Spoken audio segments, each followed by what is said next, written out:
కడప జిల్లా స్థానిక R&B guest house లో కాంగ్రెస్ పార్టీ జిల్లా అధ్యక్షురాలు ఎన్టీ విజయజ్యోతి విలేకరుల సమావేశం నిర్వహించారు. ఈ సందర్భంగా ఆమె మాట్లాడుతూ రాష్ట్రంలో అధికారంలో ఉన్న కూటమి ప్రభుత్వం ఎన్నికల హామీలు సూపర్ 6 పథకాలు అమలు చేయకుండా పెన్షన్ మరియు గ్యాస్ సిలిండర్లను మాత్రమే ఇస్తూ అన్ని పథకాలు ఇచ్చేశాము అన్నట్లుగా ప్రచార ఆర్భాటాలు చేసుకుంటుందని, నిరుద్యోగ భృతి, విద్యార్థులకు ఫీజు రియంబర్స్మెంట్, మహిళలకు 1500 ఉచిత బస్సు, ముఖ్యంగా రైతులకు గిట్టుబాటు ధర వంటివి ఈ ప్రభుత్వంలో మచ్చుకైనా కనపడడం లేదని, రాష్ట్రంలో ప్రజాపాలన కోసం రాజధాని అవసరమే కానీ రాష్ట్ర అభివృద్ధి కోసం ప్రత్యేక హోదా సాధించాలని ఆ వైపు ముఖ్యమంత్రి నారా చంద్రబాబు నాయుడు, ఉప ముఖ్యమంత్రి పవన్ కళ్యాణ్ ప్రయత్నాలు చేయకుండా ఆర్భాటాలు మాత్రమే కనిపించేలా సంబరాలు చేసుకోవడం ఏంటని ఆమె ప్రశ్నించారు. రాజీవ్ గాంధీ గారిని ఎంత హేళన చేసినా కూడా ఆయన భరించి మీరు ఎంతన్నా హేళన చేయండి కానీ ఇది మాత్రం తప్పకుండా చేపట్టాలని ఒకటే పట్టుదలతో ఉన్నారు.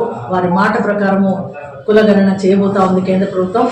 దానికి మేము ఎంతో థ్యాంక్స్ చెప్పుకుంటా ఉన్నాం. దాన్ని సాధించినటువంటి రాజీవ్ గాంధీ గారికి కృతజ్ఞత తెలుపుకుంటా ఉన్నాం. రాహుల్ గాంధీ గారికి కృతజ్ఞత తెలుపుకుంటా ఉన్నాం.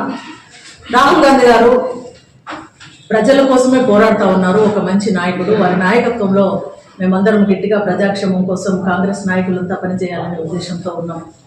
ఇప్పుడు కాంగ్రెస్ పార్టీ కేవలము అధికారంలో ఉన్న పార్టీని ఎత్తి చూపాలనే ఉద్దేశం ఉన్న పార్టీ కాదు. ప్రజలకు సరైన పాలన అందించాలని, సరైన పద్ధతిలో ఉండాలని ఆలోచించే పార్టీ. ఇప్పుడు మనం చూస్తే పహల్గాంలో దాడి జరిగింది. జరుగుతానే మీ అధికారంలో జరిగింది, మీ ఇది లేదని పాయింట్అవుట్ చేయలేదు. వెంటనే మేము మీకు తోడుగా ఉంటాం.